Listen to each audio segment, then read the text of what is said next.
Welcome everybody to another episode of Q'sRoomPodcast. We in Austin, Texas with it today, and I'm interviewing a special person, my little sister. Her name is Adacia. She just moved out here, and she's a teacher. So tell them how you got here. What was your thought process? And how far, or how have you liked it so far? Right. So just started off with just how Austin came into the picture. Right. Hello, everyone. I've been in Austin now for about 2 months. Actually, okay. Yeah, almost 2 months. It'll be 2 months, October 1st. Why Austin? Literally, I dislike the DFW area. So I was back home and I just felt that, I call it that itch to experience new things, be somewhere else, you know. So I had that itch to grow, actually, you know. I felt like back home I was in a box and you're trying to stand up, but you keep hitting the top of the box because you've outgrown what you've always known, you know, and there's just like new experiences that I get here that I couldn't have gotten back home, you know. Mm-hmm. And I also wanted to be somewhere where I really didn't know anybody, you know, like that is like so new for me. Brand new start. It's actually making me, you know, grow in ways that I wouldn't have never grown if I didn't come this way. I've really been enjoying it though. Was you nervous at first? Like, when you first stepped foot, was you kind of nervous, or was you like, I got this? See, it actually took me 2 years to come to Austin. So that you know, like, I was looking at Austin, like, in 2022, but it really wasn't time, you know, to actually come. And then it's kind of like, well, when is the right time? You know, we always think, like, it's not the right time, you know. Yeah.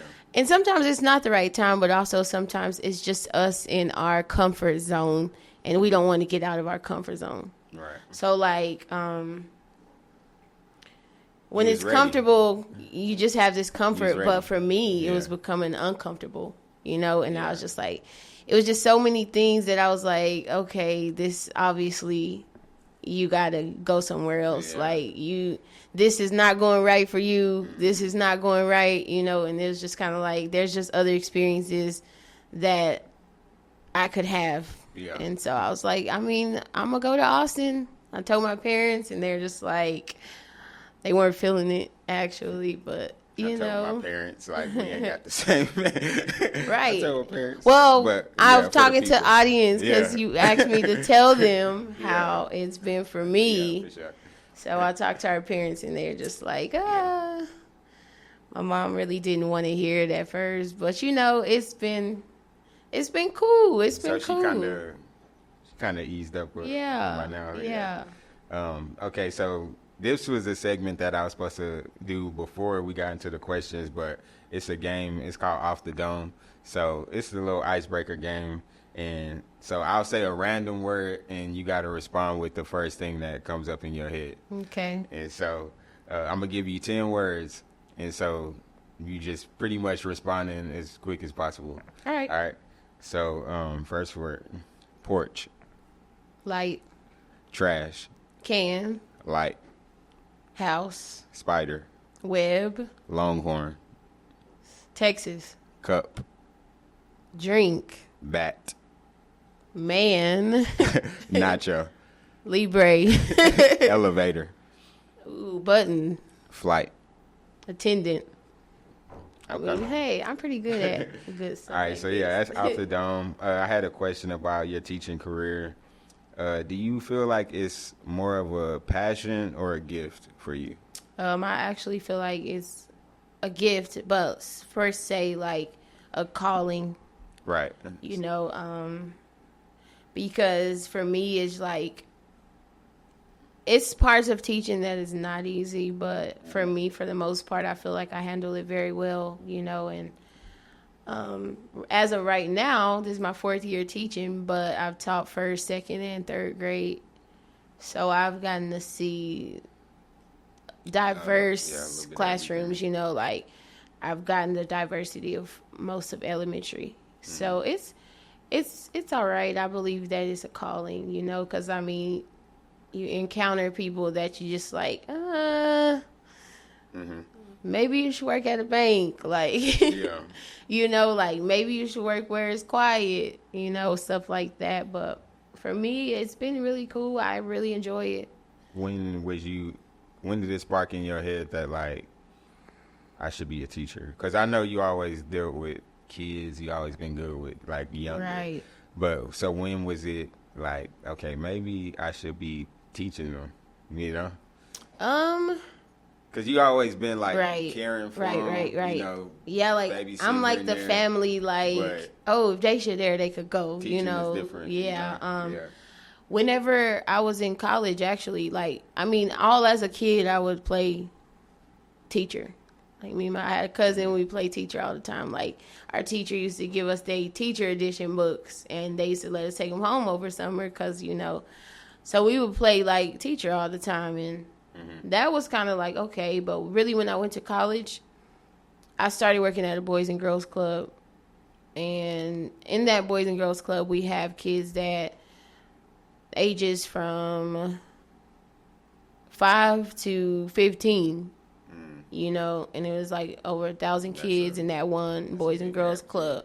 Yeah. You know, so I got to really interact with different grade levels and see like, okay, I might not want to go above this grade, but I can do this grade. And it really made me change my major just because you can see like you are really reaching those kids when you make those relationships with them. You know, like, oh, you mean to tell me like I can do more than just be here. Like they really come to you and they want to see you and they run up to you and they're excited, and it's certain things that they tell you or certain things that you can tell them and it sticks with them.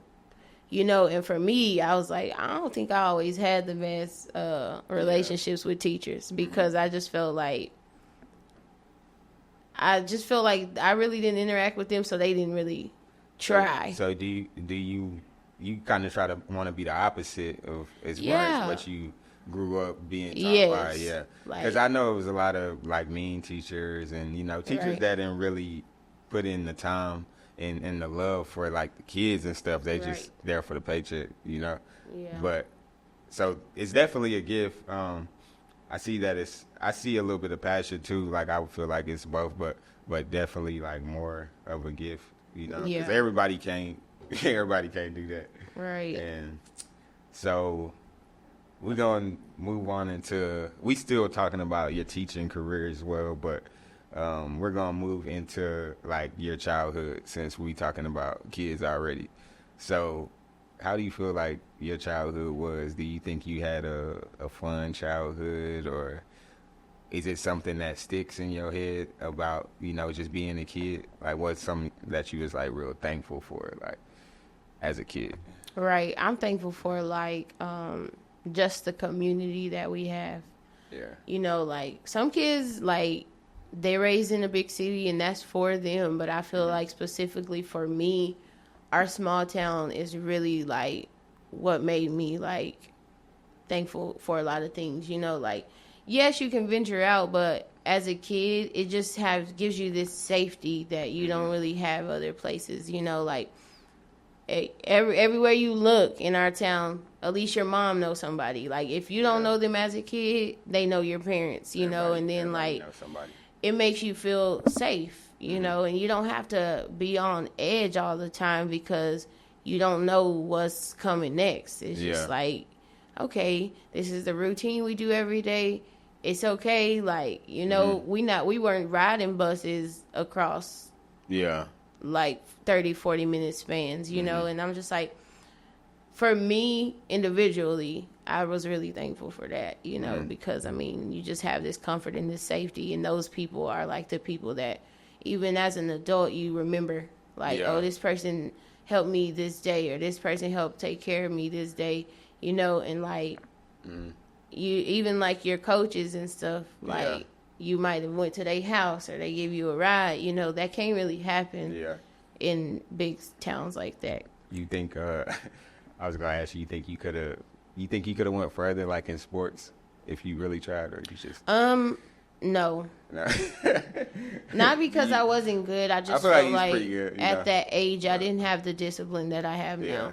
You know, like in high school I had a Do you ever look terrible back attitude. like, dang, I used to play basketball. You ever look back like that? Because I don't know, like yeah, but you no. know, But I always felt like in high school I always felt like misunderstood by the coaches. So that's why I became a teacher, because I'm like, yeah, y'all really don't like me, but it's just because y'all haven't really took the time to build a relationship with me. and that's what every sport, or just because you ran No, track, you ran track. My too. track coach was very like, she knew me, Yeah. like, and she actually cared. But just at that time, I was like, I don't care what y'all got to say, because I had already been turned against sports, you know, like, and my high school track coach was different, but I had already been like middle school sports. They kind of turned me into like, well, either your feelings going to get hurt or you're going to have to just have a thick skin. And even though we were like, because I look at it now and I'm like, we were kids and y'all are grown adults, you know, and it's like, I had to develop thick skin, or either I'm gonna go home crying every day, and not so. It wasn't so much like they yelled at you because you didn't get a play right. It was like the little bitty societal stuff, you know, and then the little like subliminal comments and stuff. Like everybody know that you mad because I didn't say anything when I walked in, but to me, I just didn't say anything. You know, it's not because I'm mad. And even though that I'm 28 now, like, I encounter people and they just like, oh, my God, I thought you were going to be so mean when I seen you. And it's just like, I just be really chilling, you know. And it's like, if you don't actually care to talk to me, your demeanor, like, you wouldn't know. Yeah. You know, and so that's my whole take about, like, sports. Like, I probably could have, but I was already turned against it just by coaches and stuff. And I know you a middle child, and you got me and Zai or whatever. And so, how was that growing up? Because I always think for myself, you know, like I'm the older brother, so right. I always think of like how it was when we was growing y'all, up. just let me tell y'all, Quay had it easy. Easy. How'd I have it easy though? Quay was like, I got away with a lot. No, he didn't even get away with it. Like, they knew he just was just like, I'm the middle child for one. So, like, a lot of stuff, like, Quay was the first one to experience it. Yeah. So, like, my parents were more, like, open-minded when it came to Quay. Like, and they always like, was like, okay, this is you're the only girl. Like, you know, so it's like, everybody like, oh, you're the only girl. And da-da-da-da. And it's like, no, like, I'm the only girl, but I'm the one that they, like, put the, like, limit on, like. And then also. Yeah, but Quay's a guy. He can't, you know. But true. Quay's a boy. He can't.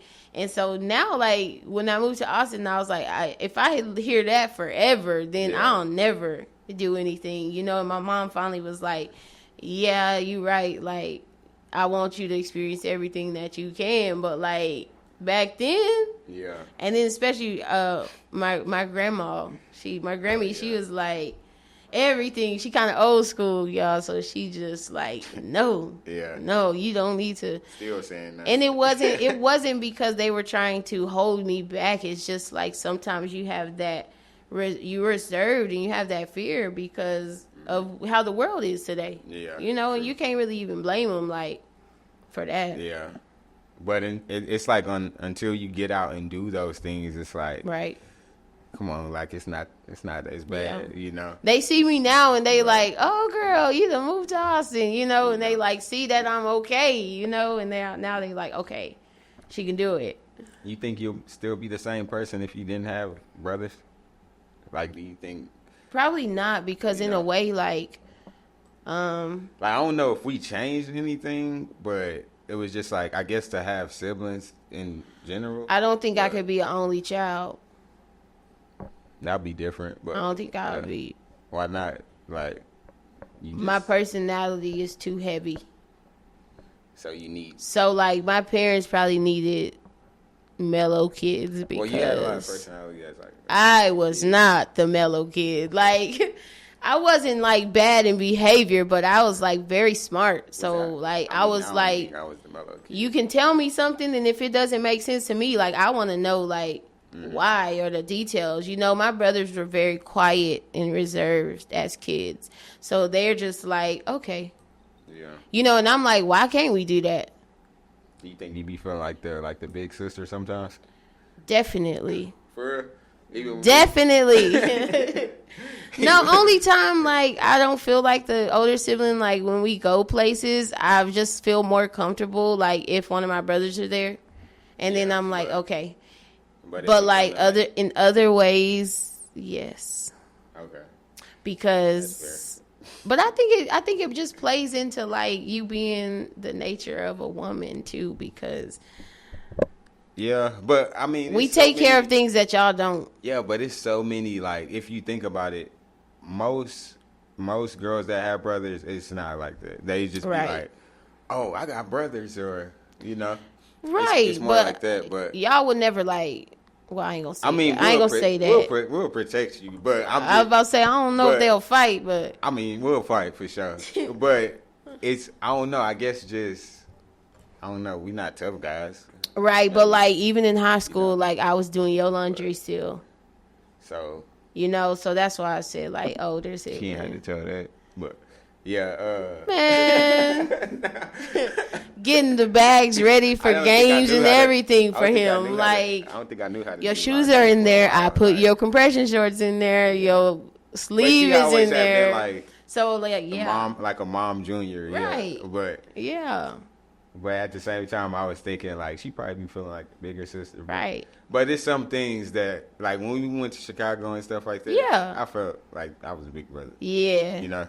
But when we went to Florida this summer, you left me hanging, so we not even going. You talking about the show? Man, no. When I okay, so you went to a show, right? Yeah, I went to a concert. I come out the hotel room to go to the pool, like thinking like everything is good. Dang. He take both the keys to the show, so like now I'm left at the hotel room, no keys, so I couldn't go enjoy the pool and the little food spot because he got both the keys at the concert. You didn't actually go to the pool? I couldn't. I thought you actually went out there. I couldn't. I was looking for it, so I was getting ready to go to the pool. I was looking for the key. I couldn't leave. And so I'm like, man, this man about to be gone all night, really. Dang. And so I can't even enjoy my solo time. So get this, though, because I go to the lobby to get an extra key. He ain't add me to the reservation. So they're like, without his presence, but the crazy you can't even get a key. So, like, I'm just in the room. Like, and we showed I didn't even go to the pool. We showed up there together, so. And the lady gonna say, I remember y'all coming together, but I'm sorry. But how long did you and then he tried to send me a picture of his ID. But how long did you have to wait to? I didn't go. No, but to get the key. Because remember you got You didn't come till like midnight. Didn't you get locked out? Yeah, but I had to go find some random housekeeper that didn't speak English. So he didn't know that they weren't supposed to let me in. So how long was you, like, locked out? They wanted me to sit in the lobby for like 3 hours. And I was like, nah, I ain't doing that. Okay, so it's probably like an hour. Mm-hmm. You was just out, and in Florida it's hot, so I'll probably but it's because I guess when I took the key, I thought it was another one in there, and then whenever I got you had both of them. Yeah. I got to the place, I already had one, so yeah. I do stuff like that. It's little meticulous things that Quay don't think of that I'm just like, bro, how could you not? You know, I used to really get mad at that. Even flying, I'm just kind of like, Quay, come on now. Because y'all used to be like, you so irresponsible and you don't keep up with stuff and all that. Yeah. But I'm getting better. You got better about 26. Yeah, I don't even know where my car keys is right now, but I think I we'll find them later. Yeah, I think I left them in the car, but yeah, I'm getting better though. So our trips, as we already talking about that, we went to Chicago last year, right? Yes. And then we went to Orlando this year. What's next? Is we going to I don't know. We looking at Seattle, two states. Right? Or We're looking at Washington and L.A. Yeah, L.A. too. But I'm more so like Right. I want to go to Washington. But yeah. For the people that don't know, like me and my sister, we travel. We go somewhere once every year on our birthdays. Her birthday is June 10th. Mine is the 14th. So we just take a birthday trip together. Right. So yeah, if y'all got siblings and stuff out there, I recommend, travel with your siblings. Spend time with them, because we don't know when our last days is. Right. And also, it's just good to get closer to someone that you think that you know everything about. Right. You know what I mean? And don't think we leaving our younger brother out. We still trying to get him on the plane. Yeah. So that's our dilemma. He said he don't. Because we cannot drive everywhere and just spend a couple days. We gonna take the couple days driving. Exactly. So we still trying to get him on the plane. We gonna pray about that. Yeah, it's gonna take some praying and some miracles. Yeah. For that.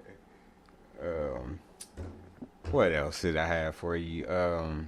You went to WT, college life. What was that?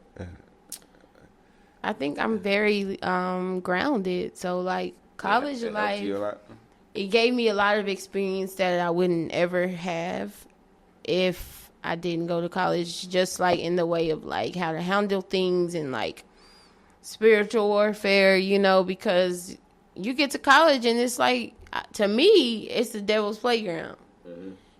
Because I feel like he waiting there, like the devil never stops. You say you feel like college is? So I feel like he's waiting there to expose people to things that they never were exposed to.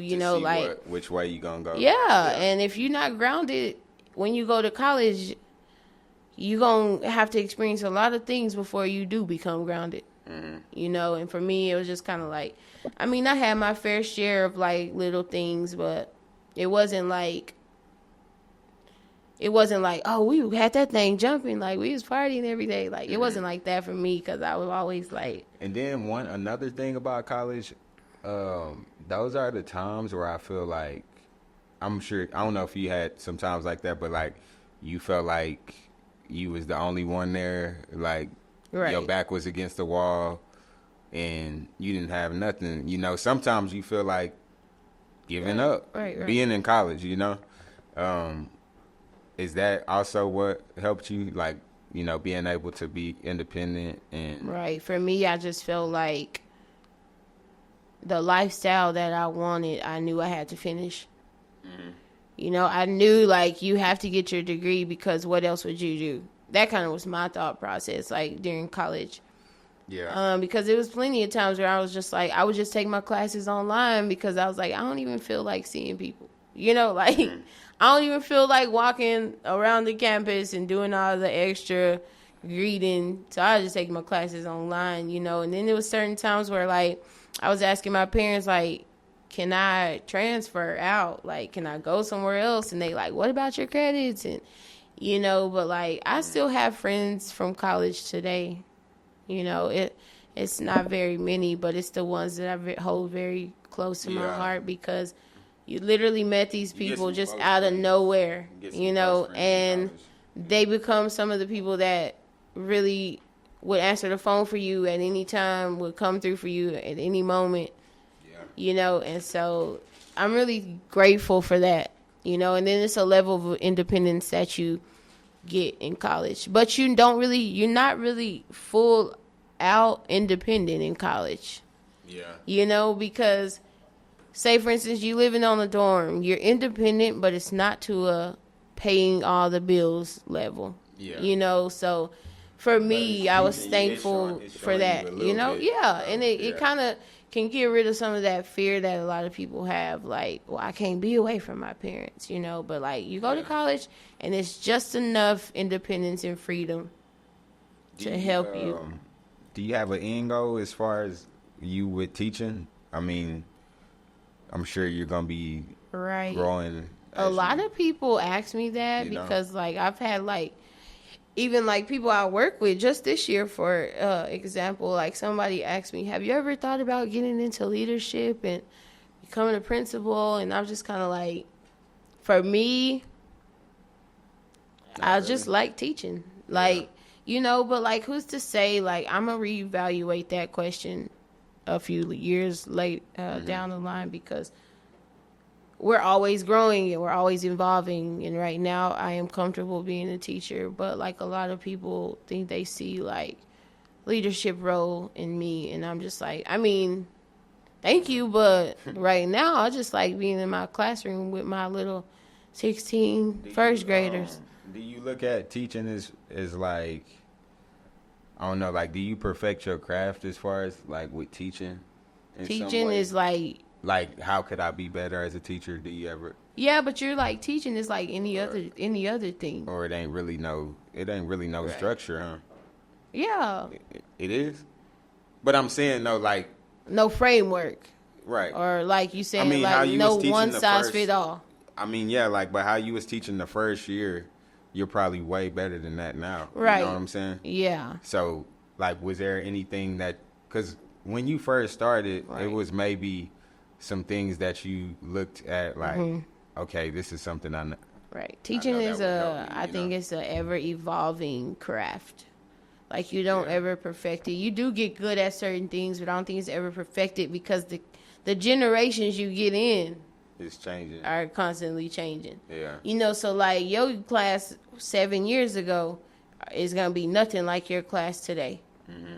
You know, so like they coming into you and they're different, you know, or like people's home situations are always changing and always different. So you encounter all kinds of families that, you know, and you have to find out how to work best with each family, each student, to get that kid to where they need to be, you know, academically, but you're still building them for society, you know. So like, I teach first grade. I'm teaching life skills at the same time as I'm teaching academics. Like, even little things, like, I don't have to put your jacket on for you. Stuff like put your jacket on.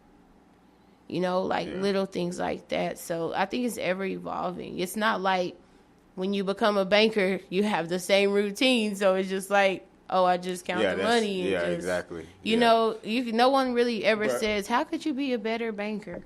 Mm-hmm. Yeah, for sure. Right.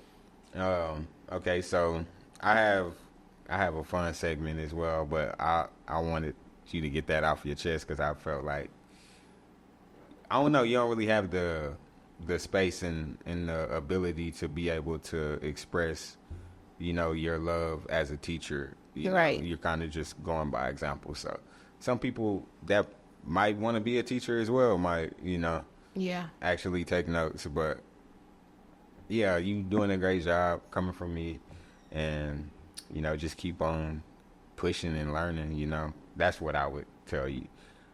So you got your house on fire and you don't got no time. You got three things to take. What you grabbing? My car keys. That's one. That's everything else. You don't care? Everything else could be replaced. Or your phone, like, you don't care? You could get a new phone if you got insurance. Wallet? On it. Apple Pay. So your house on fire, just boom. But I'm just saying, you actually, okay, I'm giving you three. Like, all right, so maybe my car keys, my wallet, and my phone. Yeah. I mean, I don't have any kids or pets or husbands to decide, so I'm just kind of like, it's just me, just to grab three things you need. And then, like, Apple Pay is on your phone, too. So you might not need your wallet. But, right. Another one, you get dropped off in the wilderness for the rest of your life, and they say you get 3 food choices. What would you choose? You can't eat nothing else, but you get 3 foods. Beans. That's, like, my favorite food. I knew beans would be one. Like, okay, they give you some beans. What's the other two? Coffee. That's Beans not even coffee? a food, though. You taking coffee? Right. And yogurt. Oh, my God. What, y'all wanted me to say, like, steak, shrimp, salmon? I don't know. eat really like Beans, that kind of stuff. coffee, and yogurt. Yeah. So I literally eat yogurt every is single beans, morning. and then you just gonna wake up, drink coffee, and then just the snack has some yogurt. No, yogurt is what I eat for breakfast every day. So I literally eat a yogurt every day, and I drink coffee with it. You'll be surprised with like the three answers that people say though. Right. Like, it's I so mean, many hey. different. And y'all don't realize it just because you say beans. I said I had They beans could give on you mine. every type of bean. I had beans on mine too, but I had like beans. Right, because I probably would get tired of salmon. I had beans, chicken, and like some type of fruit, like mango or something. Right. No. But yeah, I'll be all right with that. Nope. All right, you get 3 minutes with the whole world's attention on you. What would you say? That's tough, huh? It's actually not. No? I would say follow God. Yeah. I mean, it's one way. It's really no other thing That's to nothing. say. There's nothing else I would say. I said believe in God too. And I'm saying follow God because you can believe all day long and your life don't show it. Yeah. You know, you can believe all day long and still make the choices that you know are tearing you apart from God. But when you're following God, everything else it falls into line. So is you saying that's what I would say? Is you meaning follow when you say follow God? Is that following the word? Following God is the whole existence of Him. Yeah. So He's bigger than what we can think or imagine, you know, and just the whole existence of God's being covers all, you know, like that's the word because God is 3 in 1. So you follow God, you're listening to the Holy Spirit who gives you discernment to decision make. And then you're going through Jesus, which is your only way to God. Right. You know, no one comes to the Father unless through me. That's what Jesus said, you know.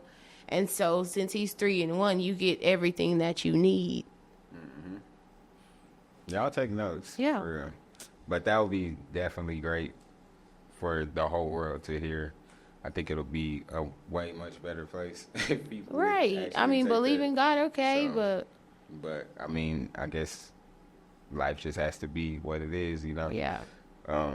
Another thing, is there anything that people don't know about you that might be unique? No. You think everybody know you can sing? No, not a lot of people because I keep that one in my back pocket. You don't like people though? I don't like when you go places and they just be like, sing for me. Like our little brother's like that. Zaya's like that. Like, and I don't really know if he enjoys it, but he can do it on the spot. I don't really like to. Like, I don't like to go somewhere and they just be like, sing for me. I don't like that. So I don't tell people. Yeah. Could you take somebody back after cheating? No. Okay. No. Okay. That's simple. Do you believe in closure, or do you just cut people off like without saying anything? I will cut people off. No explanation. I don't explain. Okay. Do you want me to elaborate or no? I'm just asking little questions. No. What keeps you going? My future. Okay. How important is for you to wake up and do the same thing every morning? Do you have a routine? I do not have a routine. So. No, like I'm very spontaneous with my time. Okay. Does a man have to provide to get your attention? That is a great question. Because that is such a like people debate that. I don't like to be in debates like that, y'all, to be honest with you. It's just too much for me. This other side, so yeah. Initially, I will not ask a man for anything. Right. Like, I won't ask you for nothing. Like, once you're my boyfriend, I might ask you, like, hey, can you shoot here and get this? But I won't ask you for anything because I'm looking to see if you're a provider. But I won't expect that, if that makes sense. So what if you say you talking to a guy and you're interested, y'all been talking for a while, is it a point in time where you're like, you know what, like he haven't did nothing for me? How long does that take for you to think that? Well, in the past, I've wasted time on people because you're trying to fall in love with them, and it's the potential of them. It's not what they actually showing you, and that's why I feel like now I don't need closure, because if it's something that I don't like in the beginning, there is no need for me to stay. Because as women, we just naturally have this natural sense to love you and to be devoted to you. That's just how God created women. And the more that you linger with a person, the more that you have a hard time tearing away from them. And so I'm like, ooh, he don't like this, and he gotta go. You know, that's how I am now, because I'm like, I'm steady like trying to make you something that you're not really, because the potential of a person is not guaranteed. You know, so what are you showing me right now? Yeah. You know, that's why I say that. Like, men try to sit and say, like, I'm not going to provide for her unless she's my wife. And I get that. And I feel like provision should be to a certain extent. Yeah. Because if she's your girlfriend, maybe you start with, like, oh, I put gas in her car sometimes. You know, that's like, or maybe I send her lunch to her job once a week or every other week. Like, you know, and that's me seeing, oh, he liked me enough to buy me things, and not so much materialistic. It's the principle of it. You know, because then when I become your wife, you can't keep giving me lunch every other week and you won't pay for nothing else. Some dudes that do that and like, how do I know you will provide? And expect you to just feel like that's who they are. You know, that's what it's gonna be. Right. But something like that. And love bombing is a true thing. So that's why I say you just kind of have to watch and use your discernment in dating. Okay. Yeah. What did you learn at a young age that you still go by today? Is there anything that like we was taught? Everything that is supposed to be for you will be for you. That very own quote. Everything that is destined and ordained for you, if you put yourself in the right position for it, it's for you. Like, there's no one else that can take it when you're in the right position but you. Okay. If you could be any age for the rest of your life, what would it be? Probably 35. Yeah, I said like 30, 35. Yeah. Yeah, I'm not 35 yet, but 35. But that's a good, yeah. Okay, do you have a worst fear? Yes. What? Drowning. Oh, yeah. That's like a That's like a nightmare just to be. Okay. Explain the time you faced adversity. Have you ever faced adversity in your life? Yes, a lot. What was the time that stood out to you? I face adversity a lot because I don't blend in with the crowd. Like in college? Just like... Or just everywhere? Spiritually. Oh, okay. Yeah. You know, like, a lot of people... Like I say, like, a lot of people misread me. To me, that's adverse situations, because now you feel like you got to be somebody else whenever you're just being yourself. And it's not that you're mean. It's not that you know, and a lot of times, like, I had to learn, like, how to maneuver around that. Use my discernment to go places, like, to be places, because I always felt like, not so much like in a bad sense, I could just feel like the spirit in these people is not agreeing with the spirit in me, you know, and it's an adverse situation, because it's like, I'm not a judger, you know, so I don't want to be like, oh, I don't fool with this person because of this, you know, but like, I might keep talking to the person, but there's a certain level that I know I can't deal with that person on, you know, like, but it's not to the fact of like, I'll cut you off, but like adversity, yes. I was in an adverse situation, like, just coming here. Like, everything was going wrong. Like, the whole summer, everything went wrong. Like, yeah, I remember. So much stuff was happening, you know, and it's just kind of like, you just have to know, like, am I really supposed to do this or am I not? You know, college is also an adverse situation. You face a lot of adversity in college. How'd you make it out of those times? Like, what was something that you was doing? You have to go back in yourself.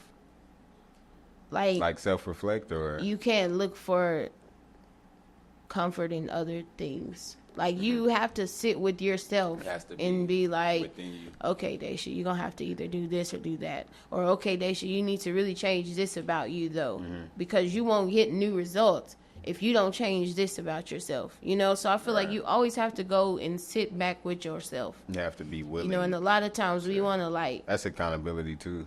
Yeah. But, yeah. Do other things. We want to do other things or find the answers in other things. And it's just like, just sit with yourself for a little while. Because then if those things aren't making you happy or fixing the problem, then you can't even go to yourself. Or what keeps me coming back to this and it's not fulfilling me?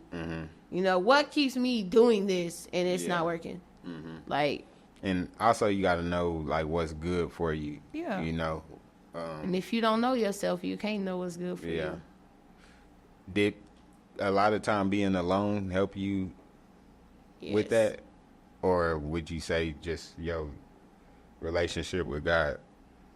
Well, when you're alone, you're with God. Yeah. You're always with God, but you get a lot of time to actually communicate in a way that you don't whenever the crowd is too loud. You have more of an understanding. You're in a house full of people. You usually don't really take the time to just sit with yourself or just sit in the presence of God, you know. And I've been in a season of isolation for that very reason. Like, certain things where I'm just like, okay. Another thing I was going to ask you, your niece, you being an aunt, you know, for the first time. Right. Our whole situation. I know I went a year without, you know, seeing my child, no pictures or anything. I know y'all have been longer than that. It's been 2 years, you know. Yeah. 2 years plus. How is that mentally for you? Is, you know, because you're an aunt, you know, and this is your first niece. Mentally, it hasn't really been, like, hard for me, but, like, spiritually, because you need to be able to spiritually, how do you say it? You're talking about, like, how you handle or just... Spiritually diagnose, I guess you could say, like, pinpoint. Yeah. You know, and it will weigh heavy on your spirit if you allow it to. You know, things like that will weigh heavy on your spirit. But, you know, I was just like, the best way to cover somebody is to cover them spiritually. You know, because, like, Amiri could be anywhere. And it's just like, you can always reach her spiritually. You know, and... So you had no worry if you know that. And I felt like I knew that the time would come, you know, and we always say, like, when, you know, and a lot of times, like, it's certain things that God is developing in you or not so much, like, in other people, too, like, for such a time as this, you know, so it's like you have to go through that pressure of it for whenever it is time, you know, and spiritual covering outweighs everything else. It's like almost it brings you understanding too, though. Yeah. And then sometimes, like, once you pray, you just get this comfort anyways. You know, so it's like, okay, you know, and it was just it was like a situation that was kind of like saddening, because you just like, how in the world, like, because you know, with like, us, you like, asking, like, how in the world are people like this? Or, like, how in the world could this be? But, you know, like, we wrestle against principalities. You know, so that was my thing. Like, spiritually, okay, it's time to get on your armor and do what you need to do, because that's the only way that you could beat stuff like that. You know, that's the only way that you could actually come against stuff like that. Because, I mean, you can cuss back and forth to the other family all day long and no one's covering anyone in prayer. Mm-hmm. No one's covering anyone spiritually, so it still doesn't do anything for me to just sit up and argue with you. Mm-hmm. You know, so you know what? I'm gonna attack that principality Mm-hmm. that you letting use you, Mm-hmm. and it's gonna turn around. Mm-hmm. And I mean, it's still turning around, you Yeah. know, but from where it was, Mm-hmm. man, it's like we've got so much further than Right. where we was for Yeah. sure, you know. Yeah. And our blessing is just receiving that as we Right. go into it, you know. Yeah. We still receiving our blessings, you know. Right. And so that's what keeps me going with the whole situation. Yeah. But you know, we talk about it and stuff, but I never really just ask like my family, like, how do you actually feel, you know? Yeah. Because I was hurt at a point, you know, so I was like, I know they hurt, Right. you know, but Yeah. after a while, it's just like you say, like it's just spiritual. It's like, you know, like God. Because got you it. just be like, man, like, Yeah. but you like, okay, am I gonna soak in it or am I gonna Yeah. fast and pray about this? Exactly. Yeah. You know. My last thing was. And, Go ahead. and the Bible says that God is close to the brokenhearted. You know, so anytime you're feeling brokenhearted, He's near. Yeah, and you gonna find them too. Yeah. That's the times where you should seek them, you know, and that's something that I learned just during the whole process. You have Like, to. You have to. man, I just gotta lean to God and Yeah. just start praying. And if you let Him, the devil will drive you crazy. Yeah. That's literally what He coming to do. And so you just kind of like, ooh, Yeah. Younger teachers or, you know, younger students that's in the field that you went through, what advice would you give to someone that's, you know, looking to take the steps right behind you? What would you tell them? I would say try it for yourself. And just Like nowadays we have a lot of influencers that are like ex-teachers and stuff. And Yeah. then like people who are in school, they get discouraged because they're like, oh no, my major is teaching, you know, or that's my major. And now y'all are making me rethink it. And I'm like, try it for yourself. Every classroom is not the same. You have a lot of correlations amongst the classrooms, like across the board, but like try it for yourself. You know, like it may not happen to you, you know, or like that might not be how it is in your classroom. You know, like you might be led to do a different thing and it might come naturally for you, but just try it for yourself.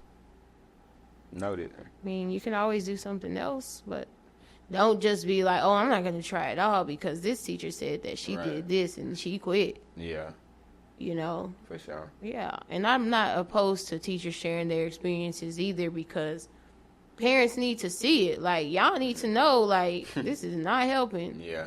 you know? But at the same time, like, just try it for yourself if you feel like you're called or you have a passion for that. All you can do is try. Favorite thing about Austin so far? The diversity. Yeah. Like, it's just like, you don't go anywhere where you feel like all eyes are on you, if that makes sense. It's balanced. Because they are very, like, accepting here in Austin. Yeah. You know, like, it just don't feel like, they're not just very, like, it has to be one size fit all. It's just kind of like, you go places and you're just like, okay. Yeah. Well, I'm very proud of you. This is my first visit, you know, seeing my sister in her new place and her new job out here. So, you know, why not put her on episode 10 in Austin? Shout out to Just Push Records? Yeah. Yeah, Just Push Record Studios. Yeah, shout out to them. They was open Yeah. with open arms, you know, very nice. And, you know, I'll definitely come back. And y'all stay tuned and follow my sister at, what's your ad name? Adacia Ante? Adacia Love. Adacia Love. Yeah, he might have to link it or something. Yeah. Well, you got anything else? Or are you good? No, I'm good. Yeah. I'm good. All right. So that's episode 10, and we gone.